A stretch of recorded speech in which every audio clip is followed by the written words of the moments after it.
The Lord be with you. And with your spirit. A reading from the Holy Gospel according to Matthew. Glory to you, O Lord. As Jesus passed by, he saw a man named Matthew sitting at the customs post. He said to him, "Follow me." And he got up and followed him. While he was at table in his house, many tax collectors and sinners came and sat with Jesus and his disciples. The Pharisees saw this and said to his disciples, "Why does your teacher eat with tax collectors and sinners?" He heard this and said, "Those who are well do not need a physician, but the sick do. Go and learn the meaning of the words, 'I desire mercy, not sacrifice.' I did not come to call the righteous, but sinners." The Gospel of the Lord. Praise to you, Lord Jesus Christ. Dear brothers and sisters, good morning. Good morning, Father. The understanding of sinners or being a sinful person in the Old Testament or among the Jewish people, the time of the Lord, was quite severe. First, to be a sinner means God is punishing you. And secondly, if you're considered a public sinner, as tax collectors were, branded or tagged, you're not supposed to be with society. You're not supposed to join with your neighbors. You're supposed to be separated. Kaya ang pwede mo lang makasama, as described in the gospel, are your fellow tax collectors, your fellow sinners, public sinners. Our gospel is from Matthew chapter 9, verses 9 to 13.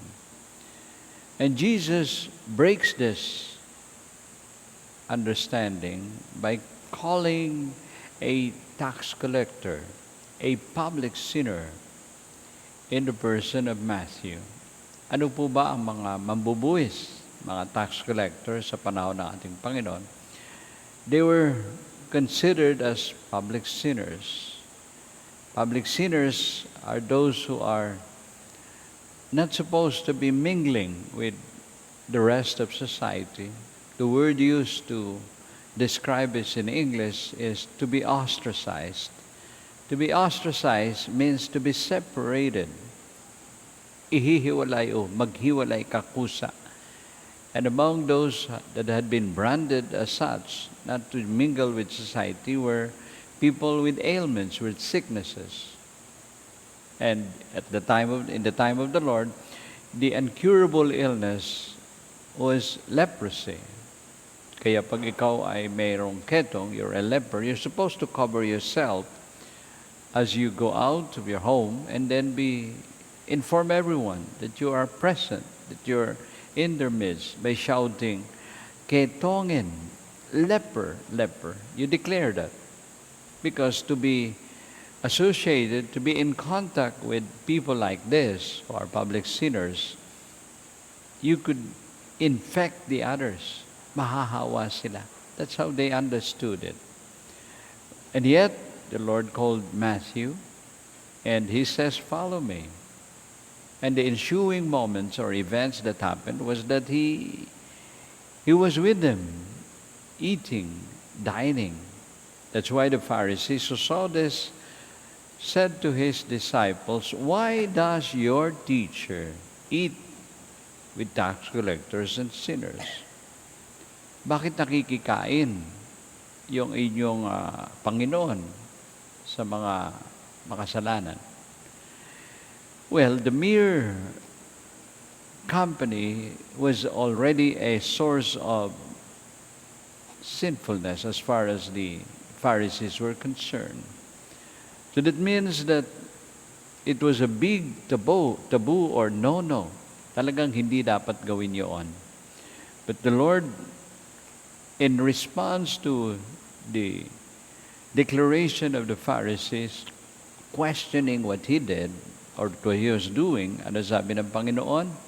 Those who are well do not need a physician, but the sick do. And learn the meaning as you go. I desire mercy, not sacrifice. I did not come to call the righteous, but sinners. So here, the Lord was very, very direct as He tells the Pharisees, hindi nakakailangan ng manggagamot yung magagaling na. But only those who are sick. And He did not come, referring to Himself, Jesus, for those who are not in need of salvation, not in need of healing. And He refers to the self-righteous. But those who are in need, meaning people like Matthew and his companions, tax collectors, they recognize their need for mercy, for healing, for forgiveness.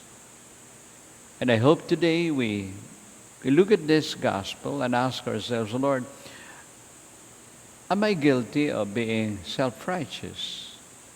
If I am, then please forgive me. It takes humility to combat self-righteousness. Yung pong tingin natin sa iba, if we are at this state or self-righteous, that I am pure, I am clean. You, the rest, you are not.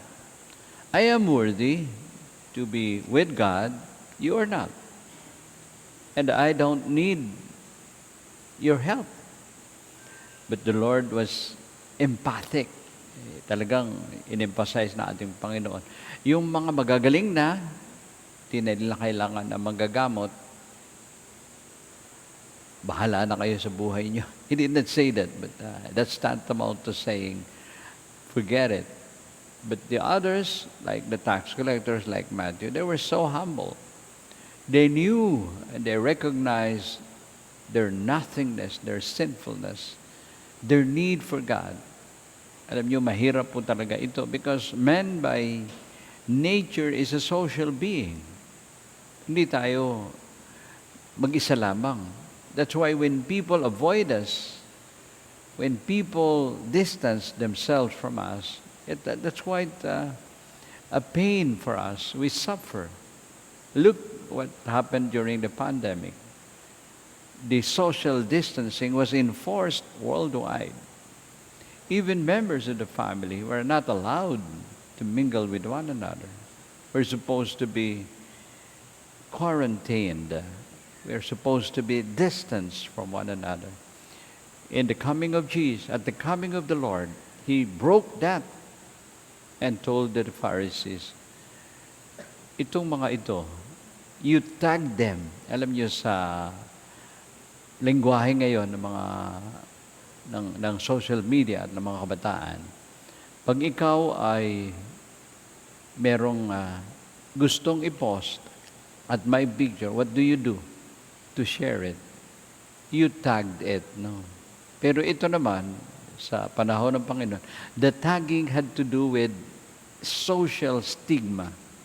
So kapag ikaw ay considered a public sinner, there is already a tag in you. You're not supposed to be with us. You're supposed to be on your own. Kung meron ka mang pwedeng samahan, your fellow sinners. The Lord had nothing to do with that. And so, let's listen once more to the Lord Jesus. Ano sabi ni Jesus? Those who are well do not need a physician, but the sick do. I desire mercy, not sacrifice. I did not come to call the righteous, but sinners. Jesus, the divine healer, have mercy on us.